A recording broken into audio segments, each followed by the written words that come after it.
Do you have any diaries, journals, letters?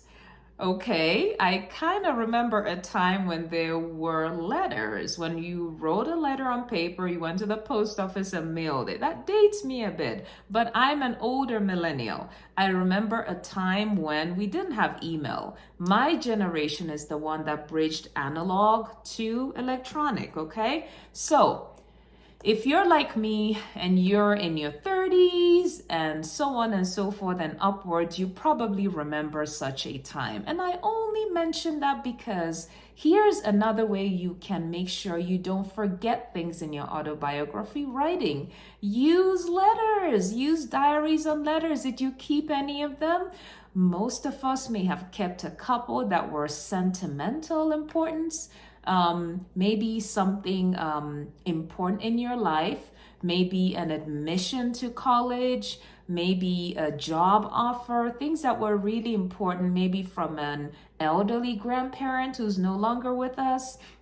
Perhaps you inherited diaries, journals, sort of family heirlooms. And if you remember, or rather, if you have such things, this is really important. You can actually use this to add more flesh to your autobiography, okay? So using diaries and letters can help you remember, add a lot more material of interest.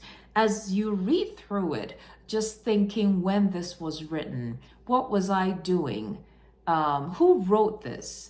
What did I do after reading this letter? Did it have significance for me, for my larger family?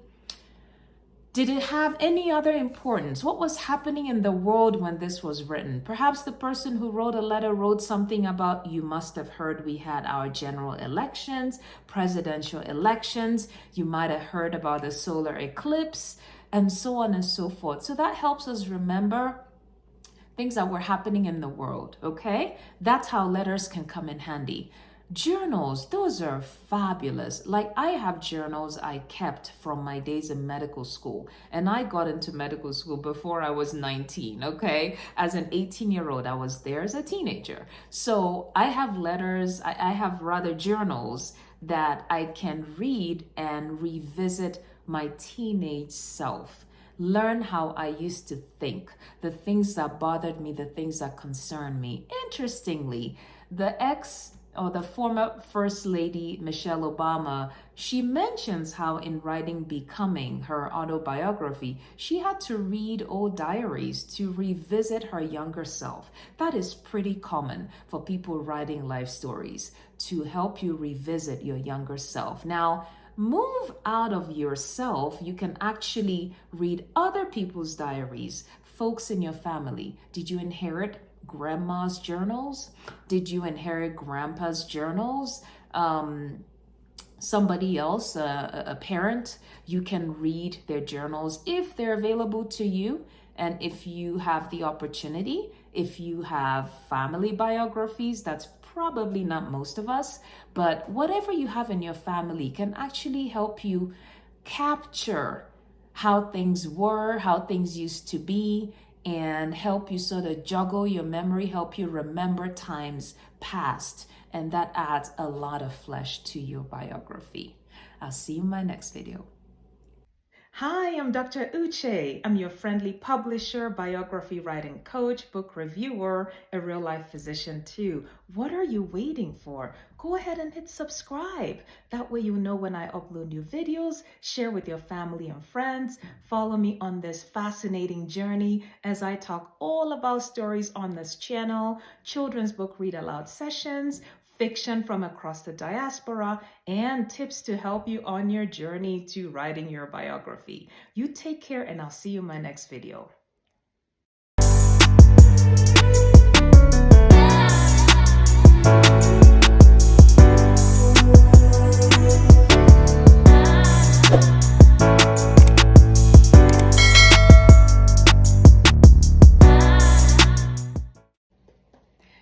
So I like to think that all of us are a product of our experiences, including things you did that you feel good about having done and things you wish you had done differently.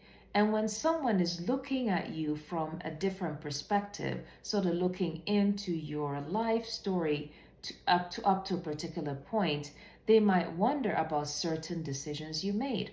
So writing your autobiography or your biography gives a unique opportunity, or rather affords one a unique opportunity to look back and say, this decision I made, I know it was controversial, but it really did work out in the long run. At the time I made this decision, I wasn't certain. It did cause a lot of strife in my family, but in retrospect, it was a good thing for me because of one, two, three. So you really get a chance to explain away things that happened in the past. Now, mind you, one of the strengths or one of the great things about writing a story is you give somebody else an opportunity to learn from your journey, to not have to reinvent the wheel, right? Somebody can use your story as a roadmap.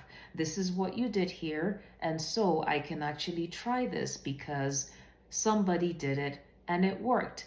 I remember reading Michelle Obama's Becoming and her recent book, I'm forgetting, The Light We Carry, and thinking, wow, I think I need to give my children more responsibility because I feel like I'm doing this and that for them, but they can actually do it for themselves. And I was amazed when I gave my 7-year-old responsibility to get up, get dressed for school. He did it like a champ. And I said to myself, why have I been stressing myself out trying to do all this every morning, right? But he's able to put himself together. He was able to, I set an alarm clock, it woke him up, he got dressed, and so on and so forth. So what I'm getting at is how somebody else's story can be a roadmap for somebody else. So do not underestimate the power in your story. Be sure to describe controversial aspects. Be sure to describe strengths, successes, mistakes. All those make for very interesting reading in your story. I'll see you in my next video.